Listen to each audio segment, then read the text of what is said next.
ئێوارەتان باش، من سامان بەشارەتیم بەرنامەی حەوت پرسیارتان پێشکەش دەکەم. هەمووتان ئاگادارن مانگی ڕابردوو کێشە لە لیستی موچەی فەرمانبەرانی هەرێمی کوردستان هەبوو، چ لە دووبارەبوونەوەی ناو و هەروەها نەبوونی ناوی دایکی فەرمانبەر و هەر تەنانەت کاتی دامەزراندنیشان دیار نەبوو. ئەمە بەشێکی بوو. بەشەکەی دیکە وەزارەتی دارایی عێراق داوای داهاتی ناوخۆی هەرێمی کوردستانی دەکرد لە 150. بەڵام لە مانگی یەک وەزارەتی دارایی حکومەتی هەرێمی کوردستان تەنها 51 ملیارد دیناری بۆ نارد. بەڵام وەزیری دارایی پێی گوتبوون من دەزانم لە سەروی 300 ملیارد دینار داهاتی ناوخۆ هەیە، پێویستە ئێوە لە 150 بنێرن کە دەکاتە 150 ملیارد دینار. بەڵام هەر ئەمڕۆ وەزارەتی دارایی حکومەتی هەرێمی کوردستان بڕی 49 ملیارد دیناری ڕەوانەی وەزارەتی دارایی عێراق کردووە. ئەمە لە مانگی ڕابردوو کەمترە. ڕەنگە ئەمەش جارێکی دیکە گرفت بۆ موچەخۆرانی هەرێمی کوردستان دروست بکات، چونکە بەغدا بەم بڕە پارەیە قایل نییە، داوای زیاتر دەکات و ئەگەر ئەم جارەش بۆ نمونە ئەو داهاتە وەکو خۆی نەنێرن ڕەنگە موچەی مانگی سێش دوا بکەوێت. منەم شەو گفتوگۆی زیاتر لەسەر ئەم تەوەرە دەکەم بە میوانداری هەر یەکە لە دکتۆر ئەمجەد محەممەد پسپۆری کارگێڕی و دارایی و ئابووری کە لە ستۆدیۆ میوانمە. زۆر بەخێر جەنابی دکتۆر. هەروەها لەگەڵ زۆر بەڕێز شیروان میرزا ئەندامی پێشووی پەرلەمانی عێراق کە ئەویش بە خۆشحاڵیەوە لە ستۆدیۆ میوانمانە. کاک شیروان جەنابشتان زۆر زۆر بەخێر بێت. بە ئیجازەی کاک دکتۆر ئەمە پرسیارەکەم لە کاک شیروان بکەم بۆ پێی کە جەنابەت ئەزمونت هەیە لەگەڵ دۆخی بەغدا و تەنانەت جەنابشتان لەناو لیژنەی دارایی بوون. ئەمەی من گوتم لە پێشەکێکە ئایا گرفت بۆ موچەخۆرانی هەرێمی کوردستان دروست دەکات، چونکە یەکێک لە بیانۆکانی وەزارەتی دارایی حکومەتی عێراق ڕادەستکردنی داهاتی ناوخۆیە نانەوتیەکانە. بەناوی خی گەورە میهرەبان زۆر سپاس بۆ دەرفەتە، ئەو سپاس بۆ میوانداریە. زۆر خۆشحاڵم کە لەگەڵ جەنابی دکتۆر لێرە میوانتانین و سڵاو ڕێزی بۆ بینەرانی خۆشەویست. طبعاً با بڵین موچە بەستراوەتەوە، با بڵین چەند بنەمایەکی هەیە لەسەر چه ئەساسێک موچە دەدرێت. یەکەشیان قانونی موازنەیە، یەکەشیان قەراری مەحکەمەی ئیتیحادیە، زایدەنەوە ڕێکەوتنە سیاسی و ئیداری و مالیانەی کە ساڵانە یان ساڵی چەند جارێک دووبارە دەبێتەوە. بەپێی هەموو بنەماکان بەڕای منەوەی کە من تێگەیشتوم موچە نابێ ببەستێتەوە بە داهاتی نانەوتی، بەڵام دەیبەستنەوە. ینی دەمێ بێ بزەبێت، ینی کێشەکە ئەمە، یعنی مەبەستم ئەوەیە ئێستا بنمونە ساڵی 2024 لە کۆتاییەکەیدا ئەوەی کە مانگی 12 بوو بە قوربانی، بەشی زۆری بوو بە قوربانیەوەی کە داهاتی نانەوتی ڕادەست نەکراوە،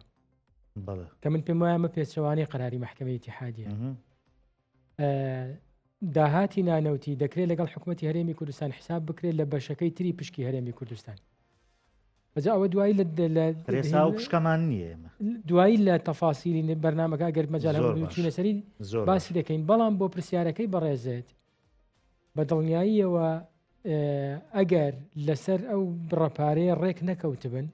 دەبێتە گرفت، کە تا ئێستا دیار نییە ئایا لەسەر چەند ڕێککەوتون.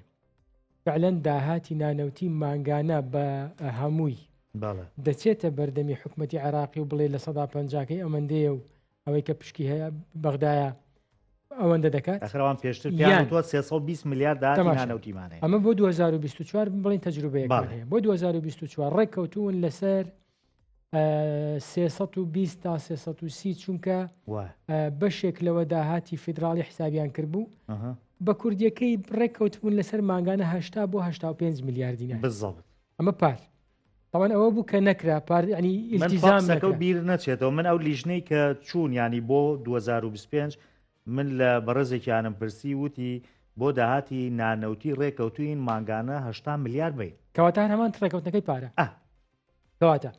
ئەگەر ڕێککەوتبن لەسەرەوەی 80 میلیارد دینار بدەن، 80 یان زیاتریان کەمتر، کەواتە ئەم دوو پرۆپارەی کە بۆ مانجی 1 و 2 دراوە تا ئێستا بە دڵنیاییەوە بۆ مانجی 3 یان مانجی 3 مانگی دواتر یان لە کۆتاییدا یان لە مانگی 6 گرفت دروست دەکات. ئەمە دوای جارێکی دیکە وەزارەتی دارایی عێراق دەچێتەوە سەرەوەی دەڵێ ئەوەندە پارەت لەلا ماوە هیداهاتی نانەوتی وەکو ساڵی ڕابردوو دەیبرێت بەڵام کاکی سامان تەوان جەنابی کاک دیکتۆریش دەزانێ ئەمە بە پێی قانونی ئیدارەی مالی حساب دەکرێت. قانونی ئیدارەی مالی دوو بۆ چوونی زۆر جیاواز لێک جیاوازی هەیە لەلایەن بەغدا و لایەن هەرێمەوە هەر یەکیان بە کەیفی خۆی تەفسیری دەکات. چۆن قانونی ئیدارەی مالی بەم شێوەیە دەڵێت داهاتی بڵێن بنمونە پارێزگاکان یان ئەو هەرێمانەی کە بڵێن هەرێمەکان یان ئەو پارێزگانی کە لە هەرێمێکدا ڕێک نەخراون یعنی هەرێمی کوردستان و پارێزگاکانی عێراق با ئاوای لێ بکەین وانە هەمویان بەشێک لە داهاتەکانیان بۆ خۆیانە ئەمەش داهاتی هەندێک شارەوانی و هەندێک شوێنەوەوانە بۆ خزمەتگوزاری وەزارەتەکانە لێرە ئەوەی دیکە هەندێکی داهاتی فیدراالیە داهاتی فیدراالی بنمونە گومرگە فڕۆکەخانەیە ئەوانە لە 150 دەگەڕێنرێتەوە بۆ خەزێنەی گشتی لە 150 تری دەدرێتەوە بە پارێزگاکە یان بە هەرێمەکە. بەڵام ئێمە بەو حسابە بێ ئێستا لەو 320 میلیارە حکوومەتی عراقی دێ لەگەڵت حساب دەکات دەڵێ هەموو پارەکانم بۆ بگەڕێنەوە باش بهێنەوە ناو خەزێنەی گشتی بەشێک لەو پارانە داهاتی فیدراالی لە گومرگەکان و فڕۆکەخانە و هەندێک داهاتی تر لە 150 ئەوەت بۆ دەگەڕێنمەوە. ئەمە لێ دوای بۆچوونی حکوومەتی عراقیە کە قانونی ئیداری مالی شوایە. بەڵام حکوومەتی هەرێمی کوردستان دەڵێن نەخێر دەڵێ هەموو ئەو داهاتی کە لە هەرێمی کوردستان دەستم دەکەوێت بە گومرگەوە بە فڕۆکەخانەوە بە داهاتی ئەوەی دەوائیرەکانی کە پارە کۆ دەکەنەوە بەهر هەمووی ئەم پارەیە هی خۆمە بەشێک لەو داهاتانە فیدراالین لە 150 دەدەمێت. ئەمە لێ دوای بۆچوونی و تێڕوانینی و ئیشی حکوومەتی هەرێمی کوردستانە و لەسەر ئەو ئەساسەش لە ڕاستیدا پاریش و ئەگەر ئەم ساڵیش هەر لەسەر 80 ڕێکوتن لەسەر ئەو ئەساسەش لەسەر 80 میلیارد ڕێکوتن یعنی لەسەر بۆچوونەکەی حکوومەتی هەرێمی کوردستان. بەڕای من ئەگەر حکوومەتی عراقی نەروین واند بێت لەوەی کە بۆ ئەم لێک تێگەیشتنە هاتبێتە سەر لێک تێگەیشتنەکەی حکوومەتی هەرێمی کوردستان غەدرە حکوومەتی هەرێمی کوردستان التزامەکە بە 80 میلیارە بۆ لەبەرەوەی بەڕاستی یعنی ئەو وازی لێ قانونەکەی خۆی هێناوە هاتوتە سەر تێگەیشتنی تۆ باش ناکرێت تۆ التزام نەکەی دوجار بزانی تۆ پارەت لە بەردەستی ئەوە موچەی فەرمانبەرەکان لە بەردەستی ئەوە هات کێشە بۆ خۆت دروستکەی بەڕاستی ئەوە یعنی بۆچی زۆر باشە من نادەکەم یعنی ئەمە گەیشت بنە ڕێککەوتن و ئەم کورتێنانش پڕ بکرێتەوە بە داهاتی ناوخۆنی بدرێتە حکوومەتی عراقی بۆەوەی گرفت بلەمانکانی داهاتوو بۆ موچە دروست نەبێت. زۆر باش وەڵام پرسیارەکەم بۆ کاک دکتۆر ئەمجەد ئەوەی ینی باشە بەغدا لە مانجیەکە بە 51 میلیارەکە ڕازی نەبوو ئێستا چۆن بە 49 میلیارد ڕازیە بێت ئێمە وتمانگە نزیکەی 49 خاتری گرت نزیکەی 49 من بۆم زیاگە دۆشتێ بۆی 48 و کەسرێکە بەڵام قسەکە لەسەرەوە ئەو لەویا بۆ ڕازی نییە داوای زیاترێکە ئێستا تۆ کەمتریشت بۆ نردووە قەنەعەتیش بەوە ناکات تۆ پاسایی بۆ بێنیتەوە بڵێ وەڵی ئیتر ئەمە ئاڵ و گۆڕی بازرگانی ڕەنگە لاواز بێ لە مانگەیە مانگی ڕابردوو هەروای وتووە چۆن ئەگەینە شتێکی کەم نییە کەمیش نییە بەڵێ زۆر باشە سەرەتامیش سوپاسەکان زۆر خێر خۆشحاڵین کە لەم گفتوگۆیە بەشدارین منەمەوێ دوو تێبینی سەرەکیم هەیە بەڵێ سەرەتا یەکەمیان گرفتی گەورەی نێوان حکوومەتی هەرێم و نێوان حکوومەتی ناوەندی بریتە لەوەی کە بە پێی یاسا کارەکان بەڕێوە ناچێت بەڵکو بە پێی ڕێککەوتن و بە پێی ئەو بەرژەوەندیان ڕێککەوتنی سیاسی ئەو بەرژەوەندیانەیە کە لە ژوورە تاریکەکانە پێشتر گفتوگۆی لەسەرەکان دواتر ڕەنگەیاتەوە لە هەندێ تەنازولات بۆ یەکتری لەسەر ئەساسی پەیڕەوکردنی یاساکان ئێمە ئەگەر یاسای بوجا جێبەجێ بکرێ بە ڕێکوپێکی بەبێ ئەوەی کە لە پەرلەمان و دەنگی بۆ دراوە نەئەگەشتینە ئەم حاڵەتە و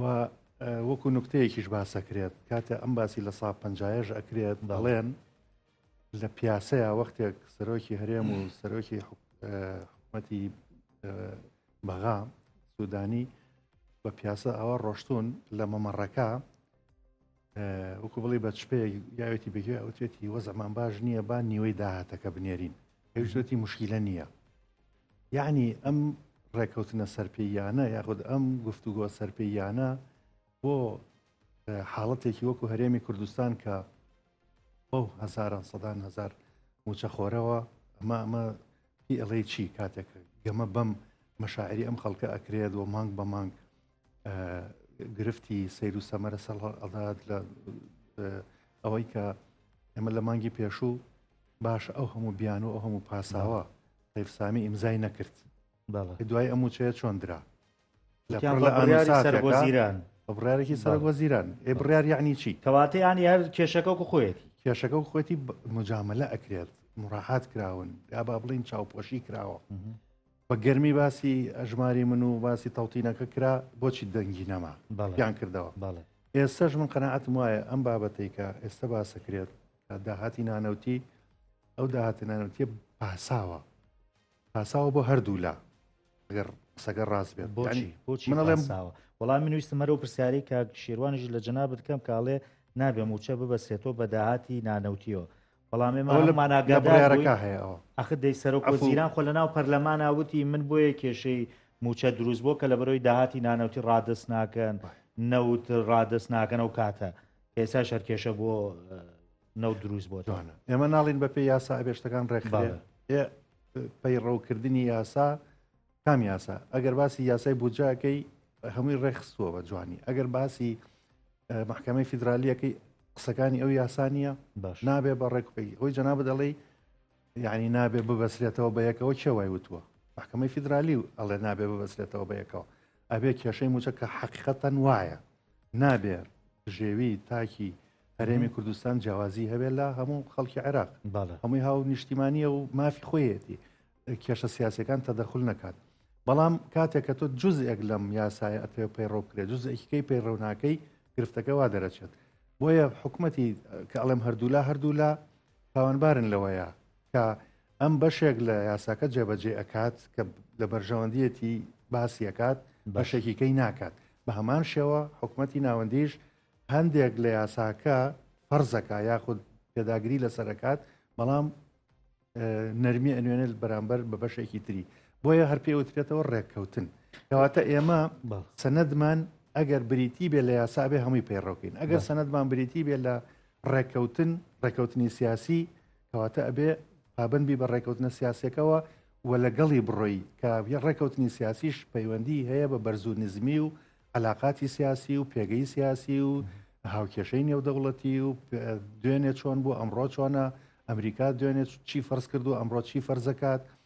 لایەنە سیاسەکان ڕوو لە هەڵبژاردنە معادلاتی تازەیەتە پێش ئەمانە هەمووی دەوری هەیە بۆیە حکوومەتی هەرێمیش منوە ئەزانم هەست بەوە ئەکات کە ڕێککەوتنەکان لە کاتی خۆیان هەندێک بەرژەوەندی بۆ دابین کردووە لەوە ئەچێ لە داهاتووە بەرژەوەندی تری بوێت بە ڕێککەوتنی تازە بۆیە ناچێت کتومت یاساکە جێبەجێکە بەڵکو ئەچێ کەم جێبەجێەکات وەکو بڵی ڕۆژ بەڕێەکە ئەم ڕۆژ بەڕێکردنە هەتاکەی ئایا هەتا ئەو کاتێک کە حکوومەت ئەگۆڕێت مەسەرم پێ سیر نەبێ ئێستا مانگی ساڵی پێشوو بۆچی مانگی 12 نەدرا حکوومەتی ناوەندی ئەڵێ من پارەی هەموو ساڵەکەم ناردووە هەبوو ساوی کرد ئەمانی ژەڵێن نەخێت مانگی 12 نەهاتووە کە یەی وردیەکەیتەوە مانگ بە مانگ خەلل هەبووە هەموو مانگێک خەللەکە خراوەتە سەر مانگی دوای خۆی لە کۆتاییە کۆکرانی هەر ئەماکرێ زانانی دوکتۆر منویستم و پرسیارەکەم ینی ئەمانە کە جەنابەت باسێکەکەی ئەم ڕێکەوتنە سیاسی و ئیداریانە بەڕاستی 1 دینار ناکە بۆ موچەخۆر نەخێر چونکە ئەکرێ ئێمە هەموو مانگێک موچەخۆر دڵی لە مشتیابێ ئەم ماگە موچەکەی وەرەگرێ نەخەوەری ناگرێ نەخەچێتە 2 مانگ ئەچێتە 45 شەو ئەوە وەف دەڕوا وەفت دێتەوە تەیفسامیڵن لێرە نییە لە خارجە لە مؤتەمەریەکە تا بێتەوە ئیمزای بکە قوبوڵی کە یعنی ئەمە کەی معقولە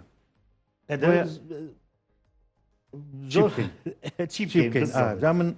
بیستم باسی ئەوەکەم قانونی ئیداری دەولە بەڕێز کاکشیرۆن باسی کرد کە قانونی ئیدارە لە هەموو وڵاتێکە پەیڕەوی هەندێک ڕێنمایی و هەندێک سیاسات دەکات کە بە گشتی ئەکرێ بە دوو بەشەوە یا مرکزیە یا لا مرکزیە مرکزی یعنی چی یعنی هەرچی دەسەکەوێت فلس بە فلسی بە پێی وسوڵات و بە پێی فەسڵ و مادەی خۆی هەمووی بگەڕێتەوە بۆ حکوومەتی ناوەندی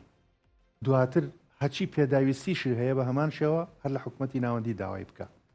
یعنی تۆ هیچ سەلاحەتێک نییە لە داهاتەکانی خۆت هیچی سەرفکەی، بەڵکو هەمووی بگەڕێنەرەوە و چیشت ئەوێ هەمووی لەوێ داوا بکە. طبعا ئەمە یەکێکە لەو گرفتانەی کە تەنانەت لە ناو خودی حکوومەتی هەرێمیشا هەیە، سلێمانی و هەولێر ناوەندی و ناناوەندێتی مەسە مرکزی و لا مرکزیەتەکە لە سەرفا کە زۆر جارێ ئەمە دائیرە هەبوو لەم سلێمانیا سەلاحەتی ئەوەی نەبوو کارتێکی $10 بکرێت، ئەبوو موافقەی مەرجعەکەی بێکە لە هەولێرە، یعنی کە ئەمە ئەتوانین بڵێن باوی نەماوە مۆدیلی نەماوە ئەو جۆرە سیستمە. بەڵام بۆ نمونە تۆ ئەتوانی بەپێی قانونی ئیدارەی دەولە ئەتوانی ئەو شتانە ڕێکخی شەرحیکەی، بۆ نمونە بڵێ ئەوەی کاکشیرۆن باسی کرد کە داهاتە فیدرالیەکان ئایا چەنی بۆ تۆیە چەنی بۆ تۆنێ، داهاتە ناوخۆیەکان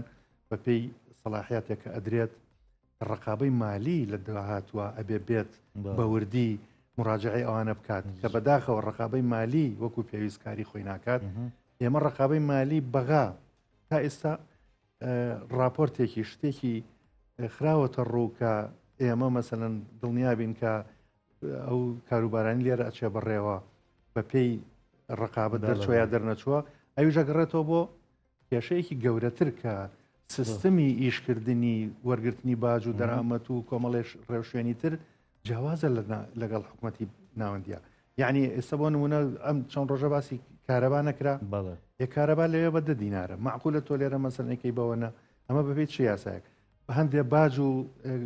شت هەیە کە ڕسومات کە لێرە لایەزال چەند وەرەگیرێت لە ساعت 2-3 وەرەگیرێت. باسی یاساکەی چی یاسایی نییە، تەنها پاشەگەوت یاسایی نەبووە، پلە ڕاگرتن یاسایی زۆر شت هەبووە. ینی ئەمە قسەی لەسەرەکەم بەس من پرسیارەکەم بۆ کاکشیروان کاکشیروان، ینی تۆڵی بۆ نمونە موچە نابێ هیچ پاساوێکی بۆ بێنرێتەوە و بیانووی بۆ دروستکرێت. بەڵام جاری وا هەبووە جەنابیشت زۆر ئاگاداری کە وەزارەتی دارایی حکوومەتی هەرێمی کوردستان وای کردووە بەغدا بیانوو بگرێ. یعنی من گوتم بەس بە هەزاران ناوها بۆ کارتی نیشتیمانی نەبووە، بە هەزاران ناوە بۆ لەو لیسێ ڕابردووە، ناوی دایکی نەبووە، ناوی چواری نەبووە، ناوی ڕۆژی دامەزراندنی نییە، ینی تاریخی ڕۆژی دامەزراندنیان نەبووە کە تۆ ئەمە ئەی بەدەست بەغداش بیانوت لێکرێ. سەر ڕاوەی کە باسمان کرد لە مۆزوعی داهاتی ناوخۆ و ئێستا لە بیانوکی کێشەگرن کە داوای داهاتی ئەم نەوتەکەن کە بە قاچاقی شەفرۆش. زانی کاک سامانجاری یەکەم طبعا ئەوەی کە کاک دکتۆر کوتی زۆر ڕاستە، ڕێکەوتن دەکرێت، ئەنی شتی باشە،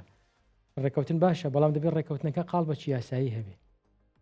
ئەمە بۆ موچە چەند بنەمایەکمان هەیە پێشتریش باسمان کرد، بەسە لە بەرمنە بنەمایەکی دەستوریمان هەیە نابێت جیاواز لێوان تاکە عێراقیەکاندا بکرێت.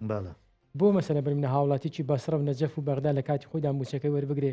هاوڵاتیەک لە سلێمانی و لە ڕانیە و لە دهۆک موچەکەی بەو شێوەیە لێبێ، ئەنی گەر فۆرمە گشتەکەی سوورە گشتەکەی تەماشاکەی. ئەمە یەکەچیان دوو جا خەتاکە هەردوو لایە طبعاً، یعنی ئێستا بۆچی خەتاکە هەردوو لایە طبعاًەوەی کە جەنابەت باست کرد حکوومەتی هەرێمی کوردستان پار لە 2024 با بڵێن کە زمینەیەکی لەبار هاتوۆتە پێش. خۆمە لە 2000 با بڵێن لە دوای 2014ەوە کەم گرفتە داراییانە لەگەڵ بەغدا دروست بوو، کات هەبوو لەگەڵ بەغدا زۆر باش بووین، سیاسیین بینمان زۆر باش بوو، کات هەبوو زۆر خراپ بوو. هەر لەو فترەی مەسەلەن کە من لە پەرلەمان بووم مەسەلەن لە 2008ەوە، ئێمە لە 2019 موچەی تەواو هاتەوە ساڵە، بەڕێز عادل عەبدولمەهدی سەرۆک وەزیران بوو، موازنە ڕێک و پێک بوو، ئەم وشت کرا و موچەش بە تەواوی هات. لە 2024 زمینەی باش هاتوتە پێش، بە تایبەتی لە دوای دەرچوونی قەراری محکەمەی اتحادی. بنەمای دەستورمان هەیە، قانونی موازنەمان هەیە، قەراری محکەمەی اتحادیشمان هەیە. بەڵام دەبێت هەردوو لا پێ بابن من ئەوەی کە جەنابەت باست کرد لە لیستەکە لە 2024 وردە گەیشتینە کۆتایی ساڵ دەرکەوت، هەم یاسای موازنە هەندێک خەلەلی هەیە، هەم لیستەکە خەلەلی هەیە. بۆ ئامادەکردنی لیستی موچەی مانجی یەک بەرپرسانی بەغدا خۆیان لێرە بوون، وان زیاتر لە هەفتەیەک لێرە بوون، لەگەڵ هەرێم بەشدار بوون لە ئامادەکردنی لیستەکە.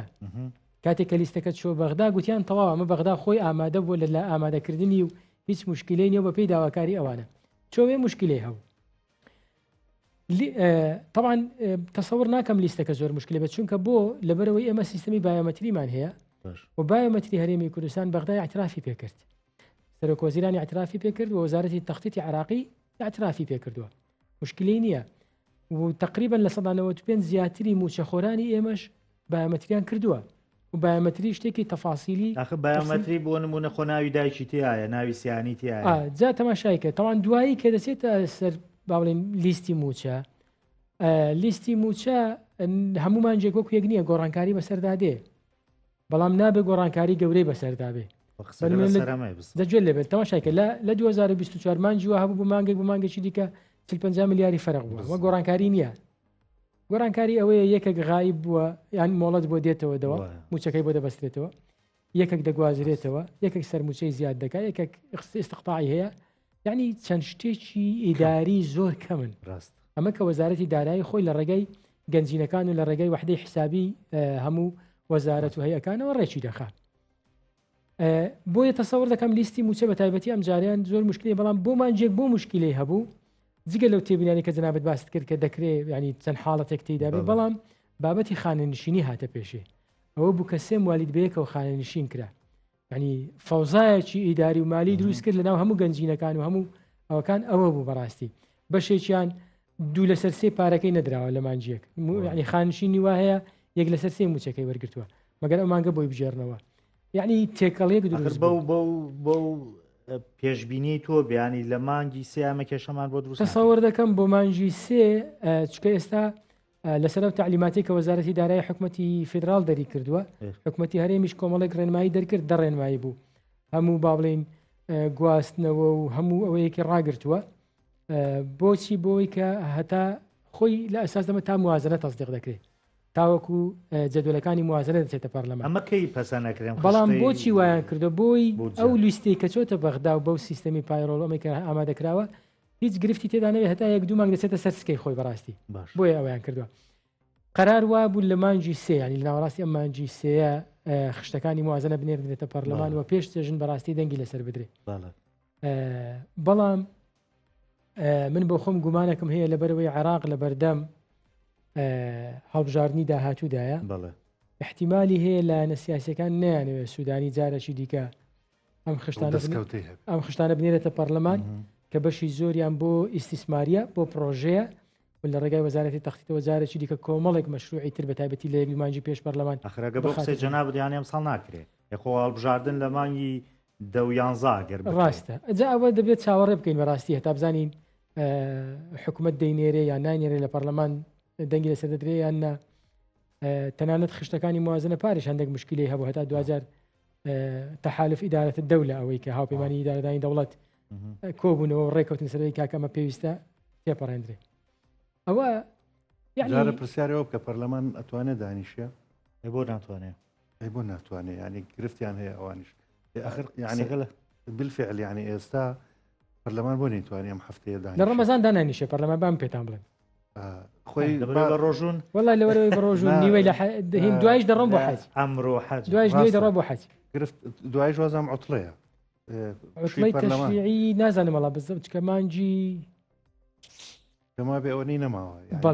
وڵات دقیق نازانم پشی تەشریعی کەی دەست چوارە المهم ئەوەی کە بۆچی دانانیشن بە واضحی دیارە یعنی یاسای یاسای حەشدی شعبی پێشنیار کراوە کە دەنگی بۆ بدرێت لە پەرلەمان هەندێک لە هێزە شیعیەکان نایەنەوێت دەنگ بدرێت لەسەر ئەوە هەندێک هێزی تر شارەکەن ئەڵێن ئەگەر ئەوە نەخرێتە بەرنامەی پەرلەمانەوە ئێمەش نایڵن پەرلەمان دانیشێت بایکۆتیەکەن یعنی گرفتەکە پێوەستە بەو یاسایەوە طبعاً دیارە باگراوندێکی تری هەیە عیلاقەی بەو گۆڕانکاریانەوە هەیە لە ناوچەکایە من ئەگەڕێەوە بەسێک پرسیارمەیە بەڵا بۆ کاک شیروان دوایی ئەمە وڵای کاک شیروان زۆر گەشتبینە ینی گەشتبین هیوادار مەر واش بێنی بەڕاستی بۆ موچە بەڵام ئێمە لەبەروی ئەزمونێکی دوور و درێژمان ینی لەگەڵ مۆزوعی موچە و بەغدا هەیە ینی هەردوو وەزارەتی دارایی بەغدا و هەرێمی کوردستان ئێستاش ینی بە بڕیاری بڵێن سەرۆکوەزیرانی هەرێمی کوردستان گوتراوە لیستی موچە زوو بنێرن بۆی پێش جەژن موچەی مانگی سێ دابەشکرێ تۆ تەسەورەکەی ینی ئەمە بە ئاسانی بزانی کاکسەوان مەسلەی گەشتبینی و ناگەشتبینی چییە ینی من بۆی تۆزە گرفتێ من ینی هەموو مانگێک جۆرێک لە بیان و خۆ ئەگەر تۆ پێت وایە ئەمەی هەرێم ئەیکا هەموو ئیلتیزاماتێکی جێبەجێکرێت ئێ باشە بیانۆکەی عێراق چییە وەزارەتی دارایی چییە لە هەرێمی کوردستان دەزانی گەشتبینەکە لەوەیە کە تۆ بەسەر تەماشای قەراری محکمەی اتحادی دەکەی پاڵپشتێکی بەقووەتە تەماشای یاسای موازنە دەکەی مشکلەی نییە ڕێکەوتنەکان کاکەمانجیەک هەردوو لا ینی هەم هەرێمیش و هەم بەغداش هەموو بەرپرسە باڵاکان هاتنە سەر تەلەڤیزیۆنەکان و گوتیان هیچ گرفتێک نەماوە و موچەی لیستی مانجێک دەبێتە بنەما بۆ هەر 12 مانگەکە و کێشەی موچەمانی لە 2020 خۆ ئەگەر لە بەهانە بگەڕێنەوە تا دەستور جێبەجێ ناکرێ پێشێل دەکرێت قانون جێبەجێ ناکرێت دەزانی قەراری محکمەی اتحادی یعنی من بۆ خۆم تەسەورم نەدەکرد وەزیری دارایی بێ پێشەی لە قەراری محکمەی اتحادی بکە موچە بەستێتەوە بە داهاتی نانەوتی دەکرێت بەستێتەوە بەشتی تر خۆمە لە تەماشای کرد 2024 ئێمە پشکی هەرێمی کوردستان لە موازنە نزیکەی 20 تریلیۆن دینار زیاتر بووە نزیکی 22 تریلیۆن موچە 12 تریلیۆنمان پێویستە با بڵێن بەنمونە لە دەیەکەیکە حسابات لەگەڵ حکومەتی هەرێمی کوردستان کە بۆ لەسەر جیرفانی منی موچە خۆر دەیکەی بۆ ئەم ساڵیش بۆ 2025ش سپێنێک کە خشتەکانی موازنە چۆ پەرلەمان دەنجی لەسەردرا بە تایبەتی ئەگەر نەهود دەست پێ بکاتەوە ینی نەوت لە ڕێگەی سۆمە و لە ڕێگەی عراقەوە بفرۆشرێ هەرێمە کاتە طبعاً دەنگی لێرتر دەبێت داوای پشکی خۆی دەکات خۆ بەس داوای موچە ناکە لەکوا پشکی هەرێمی کوردستان کوا ئیسtisمارەکەم کوا پەرەپێدانی پارێزگاکان و هەموو ئەو بابەکانی تری موازنەکە ئەوەیە بەڵام ئەو کاتە ناکرێ وەزارەتی دارایی حکومەتی عراقی سەرۆک وەزیران وەزیری دارایی بەرپرسانی بەغدا هیچیان بەدەستەوە نەبێت شەڕی حکومەتی هەرێمی کوردستانی پێ بکەن تەنها جیرفانی موچە خۆر نەبێت خۆی ئێستا وایە ئەوەی کاگریکتۆر دەڵێ خۆ پار لە 2024 ئەمە هەرمانجی دا قەرارەکە لە ئەنجومەنی وەزیران دەرچوو وتیان سێ گوژمە پارەی 721 ملیاری بۆ هەر سێمانگەکەی 12 دەنێرین بۆ هەرێم هەر ئەو کاتە لە چەندان چاپێکەوە باسم ئەمە گرفت دروست دەکات لە بەرەوەی بەشی موچەی مێک مانگ ناکە لانی کەم 721 761 عفوانیە 761 بەڵێ 761 بۆ 995 میلیارد تقریبا ئەو کاتە ئەوەندە بوو نزیکی 230 میلیارد و 234 میلیاری کەمە 234 میلیاری نزیکی 700 میلیارد دەکات کاتە هەر بە سێ مانگەکە بۆ خۆی مانگەکی کەم دەکات حکومەتی هەرێمی کوردستان ئیهمالی کرد هەتا بوو بە مانجی 12 من بیرمە لە 15 اینجا وەفد دەچێ شەڕی ئەوە دەکات موچەی مانج 12 دەدریان نادرێ تاکە نابێ مە دیارە ئەمە هەر سەر لە ئێوارە دیارەکەمە هۆکارەکەی نەزانیە یا هۆکارەکەی بەوازەحی دیار بوو بارەی تەقاعودی کە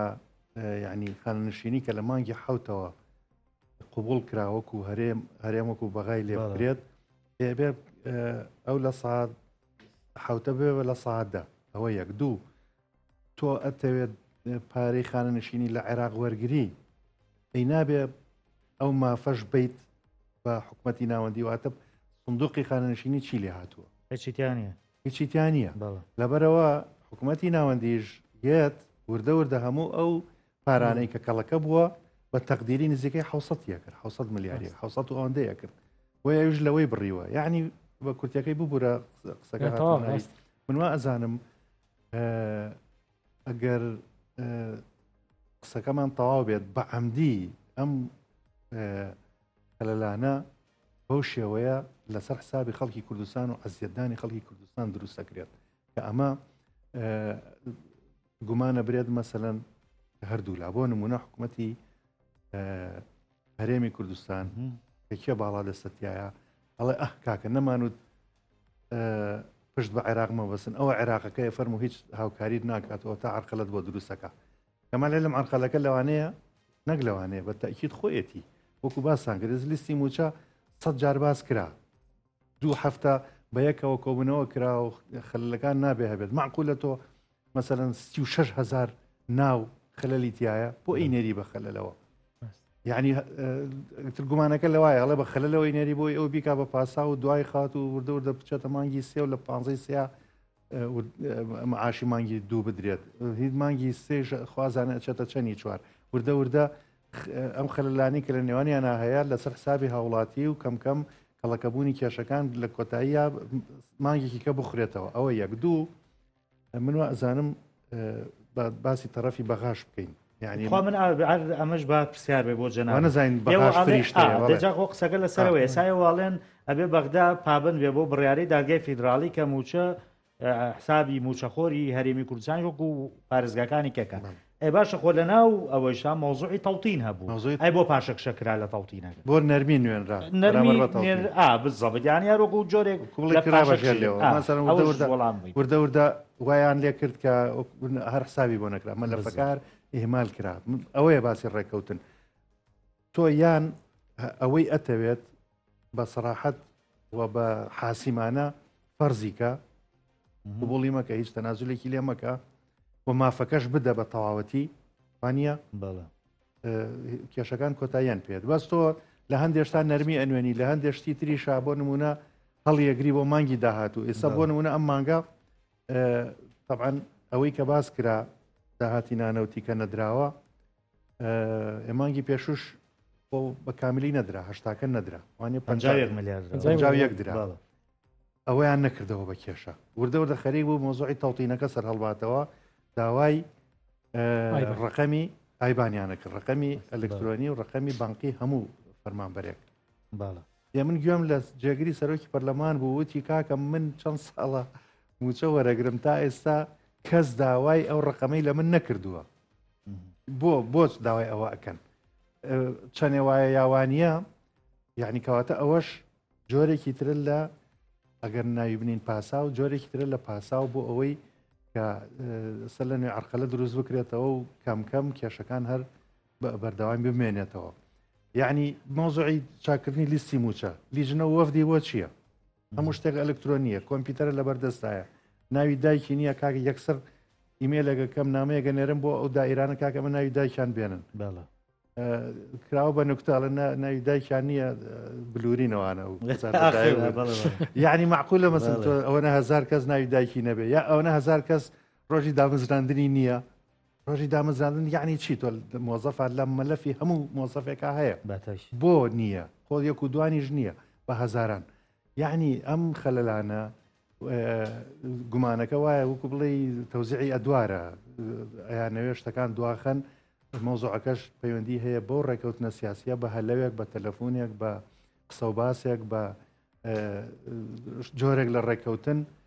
کێش قوربانیە خەڵکی هەرێمی کوردستان قوربانیەکەیەتی بۆیە منەڵێم یعنی ئێستا کێشەیەکی تر هەیە کە لەوە چە بە سەراحەت نەوترێت من بۆیە هەموو جارێ چاوەڕێ ئەوە ئەەکەم بۆ نمونە ئێستا تەیفسامی ناڵێت داهاتی نانەوتی ئادەی یەک تەسریحی ڕسمی حکوومەتی هەرێمی کوردستانم پێ بڵێت کە وەڵامی ئەمە باتەوە گوێتان لێ بۆ من نازانم گوێم لێ نەبوو کە بڵێ نەخێر داهاتی نانەوتی ئەوە نییە ئەوە نەیە ئەبێ ئەوە نەبێ ئەوە هەڵەوایە کە هەر بەیاننامەیە دەرکا بەیاننامەیەکی ڕسمی ئەیکەن بەژێر لێەوە نایڵێن یەکێک لە پاساوەکانی تر بریتەوەی ناردنە دەرەوەی نەوتەکە چەند پەلەمان بوو ئێمە وانە مەبەسم تەرەفی حکوومەتە هەرێمی کورد چەند پەلەمان بوو ئەگەر یعنی ئەو زوڵمان لێکرێ و ئەو نەزەرەر کراوە و نەنێراوەتە دەرەوە ڕاگیراوە ئێوە تا ئێستا ئەوان بڕیارەکەیە دەرچوو بە هەموو شێوەیەک ئیستعدادیان وەرگرتووە هەموو ئامادەیەکیانتیایە کۆمپانیەکانن نایک کۆمپانیەکانیش سەیری چیەکەن سەیری ئەو قەرزە ئەەکەن کە لە لای حکوومەتی هەرێمە حکوومەتی هەرێمیش ئەڵێ بۆ من نەوت لای من نەماوە من ئەو قەرزەی کردومە فەرمووە بێ بەغا ئەو قەرزە باتەوە ملیارێک ملیارد دۆلارکەم ئەگە ئەڵێ زۆر جار من وەڵای مقابلەیەک دوو پەرلەمانتارم کرد دانوت حکوومەتی هەرێمی کوردستان خۆی نەتوانێت ڕێگر بێ لە هەناردەکردنەوەی نەوت کۆمپانیەکان بە کۆمپانیەکانی هەڵێ چونکە ئێستا قازانجی لەمایە بەڕاستی بالفعل ئێستا ناکەمە جۆرێک بە قاچاقی طبعا ئەوە زۆر جارێکە وتومانە لە کەناڵەکانی تریشە ئەم مەسلەی نەوت بردن بە قاچاق ئەمە بریتی نییە لە قاچاق بردن قاچاقیکردن بە هەیە سروشتی و لە حدودەوە ئەمە مەسلەی نەوت هەمووی کۆدی هەیە هەمووی ڕسمیەتی خۆی هەیە وەرگەرەکەی وازەحە لەسەر چه ئەساسێکی پارتی وتم بە قاچاق و دیکاکەوە غەڵە دەگەن بە قاچاق و ناوە زۆر ناشینە نەوت بە ڕسمیە ڕوا قاچاق نییە ئێوتم ڕاستەکەی بە بەرچا خەڵکەوە ڕوا بەڵام پارەکەی دیار نییە پارەکەی دیار ئەمەیە بەڕ ڕاستە قاچاق نییە ئەمە قاچاقی چی هەر لە ڕێ ڕسمیەوە وەرئەگیرێت یعنی ئەو کۆمپانیای کە ئەو نەوتە ئەکڕێت ئەزانێ هیچ چاڵە نەوتێکیشە تەنانەت دوو چاڵە ناتوانانی نەوتەکانیان تێکەڵکەی هەمووی کۆدی خۆی هەیە و یعنی ئەنج وەرئەگیرێت سەدان ڕێکخرا و هەیە چاودێری کڕین و فرۆشتنی نەوتەکە یعنی هەموو حساباتی ورد هەیە نەوت بەرز بوویەوە نەوت نزم بوویەوە ئەمامی عرض و تەڵەبە لە بازاڕی نەوتە یعنی شتێکی ئاسان نییە لەبەرەوە عێراقیشە زانێ ئەم نەوتە ئەڕات و تەنانە داهاتەکەیشی چانە بۆ ئێمەی ڕۆژنامەنووس ئەزانین داهاتی ئەم نەوتە چەندێکە لە ساڵەکات عێراق بۆ جوابی نایەنەوە نا محەممەد شیع سوودانی لە پەرلەمان ناوتی وەزیری دەرەوەی کوردە لە تەنیشتیا بوو وەزیرەکان پەرلەمانتارەکان هەموو لە تەنیشت ئەوتی ئێمە ئەزانین نەوت ئەبرێتە دەرەوە یعنی کەواتە بە یەکتری ئەزانن خەلەلەکان چین هەڵە تۆ بێدەنگ بە لەو خەلەلە پەلەمەکە بە ئەمەجارە وردە و دەڕێکەوین ڕۆژ بەڕێ ئەەکەن مانگ بەڕێ ئەەکەن کە لەم بینشا بەس خەڵکەکە زەرری کردووە یعنی ئەمە معاناتەکە ئەوەیە گینا یعنی فەرم و تا ئێسەش بە سەراحەت و بە سەریحی ڕاستیەک دەرناخرێت هەم لە حکوومەتی ناوەندیەوە یعنی ئێستا لیان پرسە بڵێت تەوتین ڕێبەری بانقی مرکزی لێەوەکەوتی ئەو بانقانە ژەگرێتەوە کە ڕۆڵەتیان لای ئێمە هەیە یا پێشتر زۆر تند بوون نەخێر بە تەنها سێ بانک بۆی هەیە ئێستا ئەڵێن لەژێرە ڕێککەوتنێک کراوە لەگەڵ حکوومەتی هەرێما و تویانە بۆ نمونە مەسەرەن ئیتر ڕێککەوتنەکە ئایا مەسلحەتە یان هەر تەنازولە لە بەعزێشت و پێداگیری لەسەر هەندێشتی تر کەواتە ئەگەینە ئەو نەتیجەیی ئەم دوو طرفە حکوومەتی هەرێمیش و حکوومەتی ناوەندیش ئەمانە چاوەڕێ ئەکەن لە ئیسیقرارە ناژین بەداخەوە ئێمە لە بەردەم گۆڕانکاریین گۆڕانکاریەکان یعنی ئەم حکوومەتە هەستەکەی هەردوولات چاوەڕێی ئەو گۆڕانکاریە بکەن کە ڕۆدا زۆر بە دڵنیاییەوە زۆرشنین لە ئاشکرا یعنی ئێستا بۆ نمونە هەر دوێنێ ئەو لێدانەی ئەمریکا لە حوسەکان یعنی هەڕەشەکانی ترامپ ئەوەنەی کە مزداقەتی ئەیاتێ کە بەتوندی بە تەلەفۆنی لەگەڵ محەممەد شیع سوودانی قسەی کردووە سەکانی محەممەد شیع سوودانی ئەمڕۆ لەگەڵ دوو ڕۆژ لەمە پێشا فەرقی هەیە بە هەمان شێوە منتیقەکە بەگشتی لە بەردەم ئەوایە کە ئەو فشارانە گۆڕانکاریەک دروست کات کە پرسیارەوەمە بێ ئەمە لە ڕووی ئابوووریەوە دۆخەکە بەکوێگا مۆزوعی دۆلاریش بۆ جەنابێت بەس کاکشان تۆ لەگەڵ تەوتینا یا هەژماری من بزانی پرسیارەکە بە سادەفێت بەڵێ بزانی کاک سامان تەمان یەکەم جار قەراری محکەمەی اتحادی وازەح بوو بەڵێ تەوتین بوو بەڵێ تەوتینیش و هەژماری منیش و هەمووشی من بە قسێکی کەشێ بیرە نەچێ من لەگەڵ کاک فازنەبی مقابلەیەکم کرد وتی ئەگەر تۆ بەغدا پارە نەنێرێ تەوتین بێت و هەژماری مێت و پارە وەرناکە خۆی دەبێ یەکشت بزانینە وایە بۆ دوجار ئەو لیستانی کە ئامادە دەکرێت لە وەزارەتی دارایی حکوومەتی هەرێمی کوردستان ئامادە دەکرێت ئەمە یەک دەچێتە بەغدا بەغدا پارە دەنێرێ باش ئیتر هەر چۆنێک بینێرە وانە هەر شوێنێک بەڵام هەدەفەکە چییە هەدەف لە تەوتین ئەوەیە پارە بە فەردە نەچێتە بانق و لە باقەوە بە فەردە نەچێتە دائیرەکان باش هەموو فەرمانبەرێک لە ڕێگەی کارتێکەوە یان لە ڕێگە ڕێژماریکارە ناکە تەماشای جا ئێستا دێمە خزمەتە دەکەم هەدەفەکە ئەوەیە ڕاستەوە خۆ موچەکەی خۆی وەربگرێت ئێستا ئێمە لە هەرێمی کوردستان خەڵکمان هەیە موچەکەی لەسەر بەغدایە خانە نشینمان هەیە پاسەوانی سنوورمان هەیە پۆلیسی گومرگمان هەیە هەندێک دەوایری فیدراڵیمان هەیە و کەس ناچێت بۆ کەرکووک و بەغداوانە موچەکەی وەربگرێ کی کارتێکی پێ لە بازار یان لە ئەیتی ئەمێک ڕای دەکەشی یان لەو منفەدانەی کە کراوەتەوە طبعا هەمووی لەژێر چاودێری بانقی مرکزی ئەوەیە موچەکەی خۆی وەردەگرێت و عیلاقی نییە بەڵام لە ئەساسدا موچەکە هەموو ئەوەرە عێراق لێرەیە هەمووی لە ئەساسدا موچەکەی لە کوێ تەوتین کراوە مشکلە نییە حەزەکەی لە ڕافیدەینە لە ڕەشید لە کوێ بژینەوە لێرە لە بازار وەریدەگرێت هیچ مشکلی نیە قسەکە لەسەر چییە بدایەت قەراری محکەمەی اتحادی بەم شێوەیە بوو هەموو موچە خۆرانی هەرێمی کوردستان موچەکانیان تەوتین بکرێت لە ڕافیدەین و ڕەشید و TBI طبعا TBI بەخۆی حەزی لەم بازارە نییە بەڕاستی زیاتریشی بازرگانی ویشی هیندەکە بەڵام ڕەشید و ڕافیدەین و TBIش طبعا دەیکا بەڵام زۆر حەزی لێ نەبوو دوجار بە هین هاتە بە ڕێکەوتنێکی سوودانی لەگەڵ برادرانی ئێرە هاتە ناو مۆزوعەکەی دوای ئەوەی کە تەوتین کرا دوایی دێتە سەر گەیاندنی موچە بە موچەخۆر گەاندنی موچە بە موچەخۆر هەژماری منی تێدایە ئەو منفەدانەی تێدایە ATM بانقی زیاترە مشکلە نییە بەڵام دوایی هاتن پێداگری حکوومەتی هەرێمی کوردستان و بە تایبەتیش برادرانی پارتی دیموکراتی کوردستان لەسەر بابەتی هەژماری من وای کرد محکمەی اتحادی لە قەرارەکەی پاشگەز بووە لە مانجی حەوت ڕوونکردنەوەیەکی دەرکردووە پێچەوانەی قەرارەکەی یەکەم جاریەتی سوودانی گوتی ئەمە قوبوڵمانە سوودانی کاتی خۆی یەک قسەی کرد گوتی ئەو کاتە تەڵان 300,000 کەس هەژماری منی بۆ کرابووە گوتی ئەم 300,000مان قوبوڵ لە جارێ هەتا حەلێکی بۆ دەدۆزینەوە بیدایەت دوایی تەڵان ناگوتی هەژماری منی شەر تەوتینە و هەمومان قوبوڵە و ئێستا ڕێککەوتن کراوە ئێستاش مشکلە نییە لەسەرەوەیش بووکەیەکێتی دووشبووڵی کرد دووشت مشکلێ نا لەسەر ئەوەی کە بەڕاستی هەم سوودانی هەم محکمەی اتحادی پاشگەز بوونەوە تۆ تەوتین چێ بۆت دەکات کاتیانی ئەنجامی نەبووە گەڕانی مەسەرەن ئێستا ماوەتەوە سەرچی ئێستا ماوەتەوە ئایا هەژماری من باش هەروەکوی ئێستا دەبیان دەبێتە تەوتین یعنی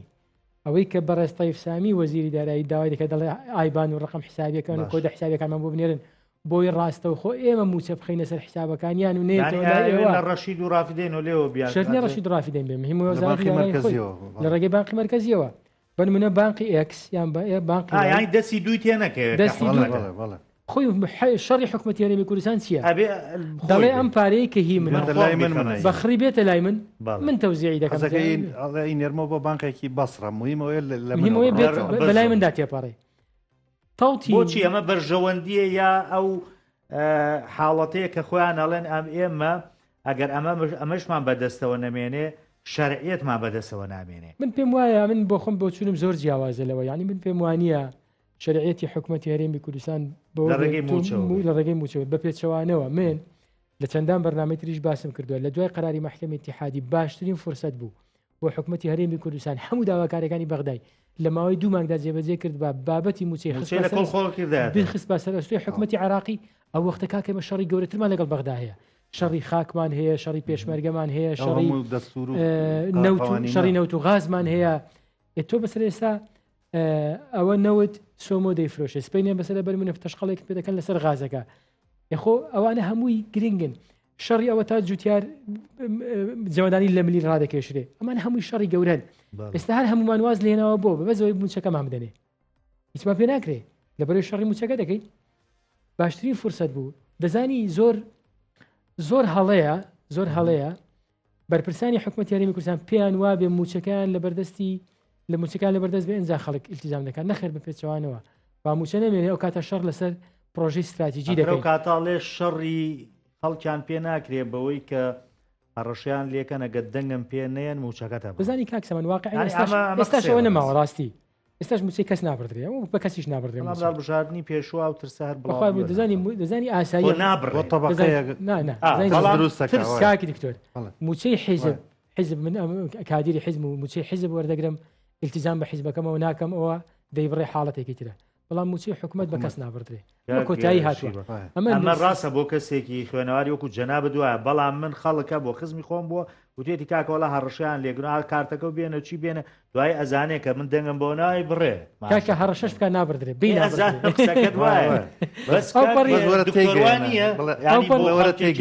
ئەو پەڕی مانگەی پێڕادەگیرێت دوو مانگ ڕادەگیرێت دوای نابردێت ئەنجام مەبەستم چییە؟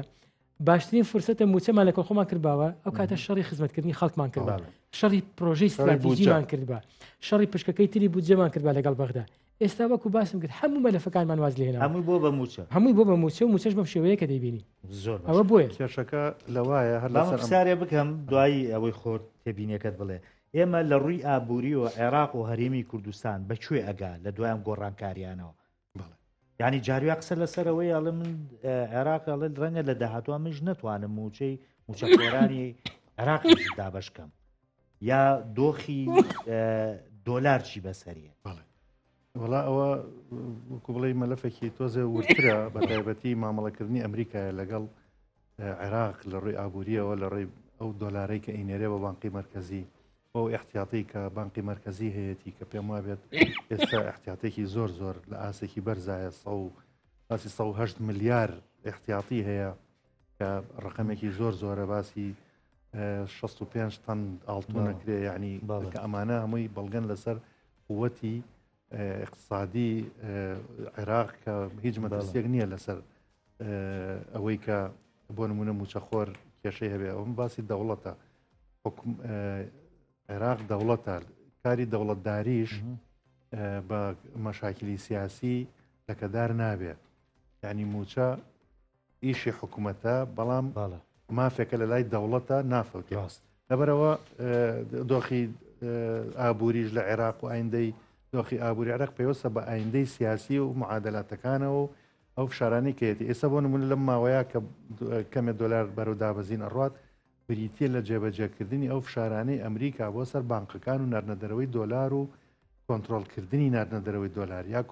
یا هەیمەنە و قووەتێکی ڕاستە و خۆی ئەمریکا لەسەر عێراق و ناوچەکە حەقی بۆ نییە زیادە کاتە بازاریانە بەڵێ ئەو نیسبەتێت سیڵێ بەڵام ئەبە و ڕقەمە وردە کە ئەڵێن تا 45 ژێت و ئەمانە پەیوەندی بەو فشارانەوە هەیە کە ئەمریکا لەسەر عێراق هەیەی نایەڵێ دۆلارەکانی بچێتە دەرەوە تەوان نایەڵێ بچێت نیسبەتێک هەر ئەچێت ئەوە ئینکار ناکرێتەوە کە بەڵام بەو شێوەی جاران نایەڵێت ینی فشارەکانی زیاتر کردووە مراقبەی ورتر یاخود بانقەکانی خسۆتە بەردەم بەرپرسیارەتێکی گەورە هەڕەشیان لێەکە و ئیجراعاتی کردووە ئەمە ئەوە بەڵام بەنسبەت تەوتینەکەەوە من تێبینی ئەوە مابوو کە بەداخەوە زۆر جار لێرە لێوێ ئەبیستین هەندێک تەسریح دەنەڵێن تەوتین یعنی لە دەستدانی سیاد یا بەنیشتیمانیکردنە بەنیشتیمانیکردنی موچە ئەمە شەیە مشکلە نییە ناوەکە بەقەدەرەوەی ناوەڕۆکەکەی چی ئەگەر لەبیرتان بێت کاتی خۆی کە نەوتی هەرێم بە سربەخۆی ئابووری سربەخۆی ئەعلان کرا کێشە لە بینی حکومەتی ئەو کاتی هەرێم و ناوەندا چی بوو ئەوان ئەگەر لەبیرتان بێیان و طبیعیە ئێوە نەوت بەرنە دەرەوە بەس لە منفەز و لە حدودەکە ئەو کلیلانەی کە ئەو قوفڵانەی کە بواریەکە ئەکاتەوە بۆ چوونە دەرەوەی نەوت ئەبێ عێراق وەزارەتی نەوتی عێراقی ئاگای لێبێ من خۆم گوێم لێ بوو بە تەسریح کە ئەو کاتە نێچیرفان بارزانی بە سەراحەت وتی نەخێر ئێمە ئەوە قوبوڵ ناکەین ئەوە ئیرادەیە ئەوە سیادەیە من نەوتەکەی خۆم ئەبێ خۆم بزانم چەند ئەچێتە دەرەوە نە کەسێکی تر مراقبەی بکەم بە کورتیەکەی هەر عینەن باسە کاتی خۆی باسی نەوت بوو باسی موچەیە کە ئەڵێ سیادەم لە دەست دەرەچێ کاتێک کە تۆ موچە بی بە فەرمانبەری من کەواتە حکوومەت ڕێگەی هەڵاوەشێتەوە یا حکوومەت نامێنێت یا لاوازە بێ یا نەو قسانەی جەنابەت باسی کرد مۆزوعی هەڵبژاردن کە هەمووی ڕێیتی ئەچێ بۆ سیستمێک و بۆ عقلێتێکی لەگەڵ ڕێزما دواکەوتوو کە هەنا بەرێت لە ڕێگەی موچەوە بیاوێ کۆنتترۆڵی قووەت و سیادەی خۆی بکات موچە مافە تۆ ناتوانانی مافی پێشێل بکەی یا مافی نەدەیت یاد مەترسی دروستکە لەسەر مافەکەی لە پێناوی چیا لە پێناوی ئەوە کە وەلایی بۆ خۆڕاکێشی یا دەنگی بۆ خۆڕاکێشی گەورەترین ستەم ئەوەیە کە بەو ترس و تۆقە و بەو هەڕەشانە و بەو شایعاتانی کە ئەکرێت و بەو ئیجراعاتانی کە ئەکرێت ئیجراعات کراوە سەکانی جەنابەت زۆر تەواوە داوای هەویی لێکراوە داوای کارتەکەی لێکراوە کارتەکەی ڕەبت کراوەتەوە بە شوێنی ئیشکردنەکەیەوە لەبەرەوە ئەمەش کەواتە من وەکو چۆن بینیمان نەوتەکە سربەخۆیەکەی لە دەستدا پێشبینی من ئەوەیە من وە ئەزانم بەهامانەوە ئەم تەڵقینەش بە شێوەیەکی ڕێکەوتنی لەسەرەکرێت هەردوولا بەو شێوەیە هەمووی ئەبێ بکرێتەوە بە ڕێگەی بانقی و یعنی وەکو بڵێ ترسێک کە ئەمان هەیەە ئەڕەوێتەوە لە ڕێگەی بانقەوە هەموو کەس گوافی خۆی هەیە تێبینەوە کاتەکە تاو بۆ گەر من بەس ویستم بڵێم کاکرد من پێم وایە وەزارەتی دارایی عێراق و حکوومەتی عێراقی بەگشتی هەر ڕۆژەکی بیانەوێت تاوتین وەکو کارتی فشار لە بەرجی حکوومەتیین بەکاردنەوە ڕاستە ئێستا نەرمیان نواندووە ڕاستەین بووە بەڵام لەبەرەوەی قەراری محکەمەی اتحادی هاوتەری بە لەگەڵەوە قەراری محکەمەی اتحادی موچە دەبەستێتەوە بە تاوتین نایبەستێتەوە بە داهاتی نانەوتی بۆیە هەر ڕۆژێک بیانەوێت دەهێنەوە پێشی بەڵام ئێستا زروفەکە وایە ڕێکەوتنێک کراوە تێبینیە بڵێم جۆرە ڕێکەوتنی نێوان پارتی وەکێتیش ئەوەیە کاکە هەژمارێک کردووە لە دوای تاوتین بێتەوە ناو هەژمارەکە ئەوانەی تاوتینیان نەکردووە لە بۆ من لە دەبەری سلێمانی لە تاوتینەوە بێتەوە لای ئەو بانقانەی لای ئێمن زۆر هەردووکمان مستەفیدین و ئێستاوەی کە تەیفسامیش داوای دەکات من هەژماری منیش دەبێتەوە زۆرێک لە تاوتین کە ڕقم حسابەکە ڕۆیشت بەس ڕافیلێن و ڕەشید نابێت ڕاستە خۆ دەخرێتە سەر ڕقم حسابی ئەگەر وای بۆ کاک شیروان میزاندامی پێشووی پەرلەمانی عێراق هەروە زۆر سپاس بۆ دوکتۆر حەمزە محەممەد پسپۆری کارجێڕی و دارایی و ئابووری کە هاتن زۆ زۆر بەخێر سەر چاو زۆر زۆر سپاس بۆ ئێوەش کە تاو کۆستا بینەری بەرنامەی حەوسات بەخواتان ئەسپێرم خۆت